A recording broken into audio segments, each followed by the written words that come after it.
இன்னும் ஒரு சில மாதத்தில் ஆந்திராவிலே பாட்டாளி மக்கள் கட்சி தொடங்கப்படும்.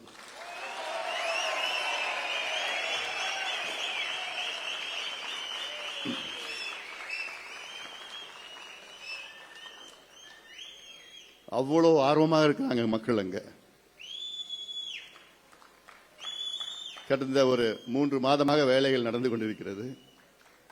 இப்போ வருகின்ற சனிக்கிழமை பனையூர்ல ஒரு முக்கியமான நபர்கள் ஒரு 100 பேர் வராங்க, வந்து பார்க்குறாங்க. ஏன்னா ஆந்திராவில் இருக்கிற அத்துணை மாவட்டங்களிலிருந்து வராங்க.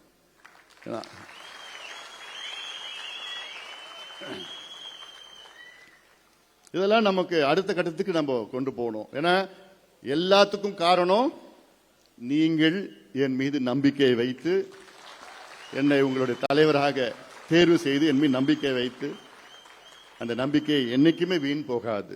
அந்த வகையிலே உங்களை நல்ல வகையிலே நான் வழி நடத்தி செல்ல வேண்டும். நல்ல வழியிலே, நேர்மையான வழியிலே, நியாயமான வழியிலே வழி நடத்த வேண்டும். ஏன்னா நமக்கு நம்முடைய பெரிய பலம் நம்முடைய இலக்குகள் இருக்கிறது. நம்முடைய கொள்கைகள் தான் நம்முடைய பெரிய பலம். ஏன்னா பல கட்சிகளுக்கு என்ன கொள்கை, என்ன கோட்பாடு என்னன்னு தெரியல. நமக்கு தெரியுது. ஐயா அவர்கள் வகுத்த நமக்கு மிகப்பெரிய பலம்னா நம்முடைய கோட்பாடுகள், கொள்கைகள், செயல் திட்டங்கள் எல்லாமே, தொலைநோக்கு சிந்தனைகள் எல்லாமே நமக்கு பிளான் எவ்வளவு இருக்கு. அதுதான் நம்ம பலம். அந்த திட்டங்களை எல்லாம் நடைமுறைப்படுத்தி, சில திட்டங்கள்லாம் ஆட்சி வருவதற்கு முன்பு நடைமுறைப்படுத்தலாம். இப்போ இது மாதிரிலாம் சொல்லி அரசுக்கு சொல்லி சாதி வாரிய கணக்கு நடத்துங்கள் என்று அதிகாரம் வருவதற்கு முன்பாக நம்ம நடைமுறைப்படுத்துவது.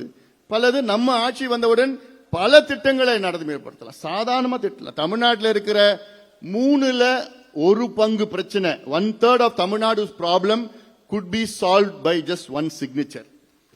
ஒரே கையெழுத்துல தமிழ்நாட்டில் உள்ள 1/3 பிரச்சனைகளை ஒரே கையெழுத்துல, கொள்கை முடிவு. அதுக்கு காசுலாம் தேவையில்லை, நிதி தேவையில்லை, யாரும் தேவையில்லை. ஜஸ்ட் கொள்கை முடிவு இருந்தா போதும். ஒரு கால்வாசி பிரச்சனை தீர்க்கலாம். அதுவும் நாங்கள் சொல்லியிருக்கிறோம், சொல்லிட்டு தான் இருக்க போறோம் நம்ம. அதெல்லாம் நீங்கள் மனதிலே வைத்து நாம் வேகமாக நாம் செயல்பட வேண்டும்.